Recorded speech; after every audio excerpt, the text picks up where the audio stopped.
जय श्री राधा रानी सरकार की, जय श्री कृष्ण भगवान की, जय माँ दुर्गा नवरात्रि व्रत महोत्सव की। मंदिर श्री बंसी वाले महात्मा यूट्यूब चैनल की ओर से हम आप सभी भक्तों का हार्दिक अभिनंदन करते हैं। आप सबको आने वाले माँ दुर्गा के शारदीय नवरात्रि महोत्सव की हार्दिक शुभकामनाएं। जैसा कि आप सभी जानते हैं कि वर्ष 2024 में माँ दुर्गा के शारदीय नवरात्रे अब आरंभ होने ही वाले हैं। तो आज की इस विशेष वीडियो में हम आपको बताने जा रहे हैं कि नवरात्रों का व्रत रखकर क्या दवाई खा सकते हैं या नहीं खा सकते, पीने वाली दवाई पी सकते हैं या नहीं पी सकते, या इंजेक्शन लगवाना पड़े तो लगवा सकते हैं या नहीं लगवा सकते।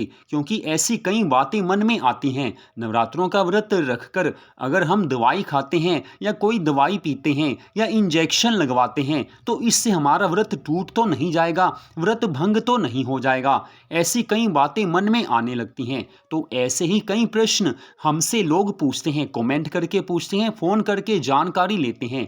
तो इसी के बारे में इस वीडियो में हम आपको सब कुछ बताने जा रहे हैं। तो सबसे पहली बात यह है कि इस वर्ष 2024 में मां दुर्गा के शारदीय नवरात्रों का शुभारंभ 3 अक्टूबर 2024 दिन गुरुवार से हो रहा है और मां दुर्गा के शारदीय नवरात्रे 12 अक्टूबर 2024 दिन शनिवार तक चलेंगे।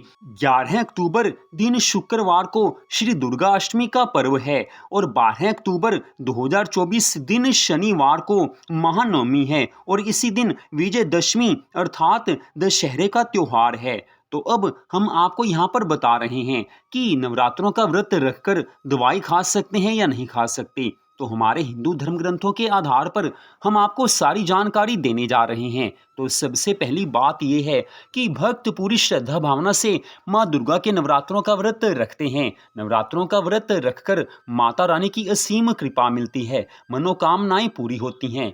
लेकिन प्रश्न सामने आ जाता है कि किसी ने पूरी श्रद्धा भावना से नवरात्रों का व्रत रखा है और मान लीजिए वो व्रत रखने से पहले ही बीमार चला आ रहा हो या उस दिन वो बीमार पड़ जाए और पहले से उसकी कोई दवाई चली आ रही हो या उसी दिन से उसको दवाई लेने की जरूरत पड़े। तो हमारे हिंदू धर्म ग्रंथों में स्पष्ट बताया गया है कि अगर आपने माँ दुर्गा के नवरात्रों का व्रत रखा है और आप पहले से बीमार हों या नवरात्रों का व्रत रखकर उस दिन आप बीमार पड़ जाएं तो आप कोई भी दवाई ले सकते हैं।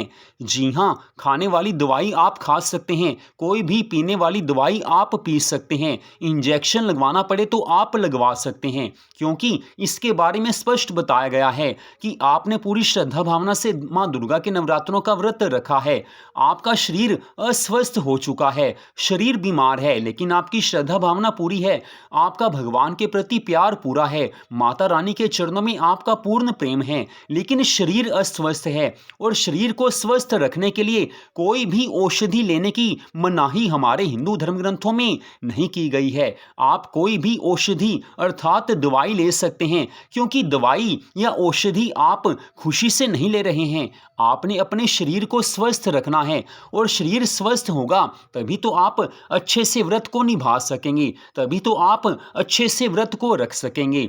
वैसे भी आजकल के इस समय में काफ़ी लोग ऐसे होते हैं जिनकी कोई ना कोई दवाई चल ही रही होती है।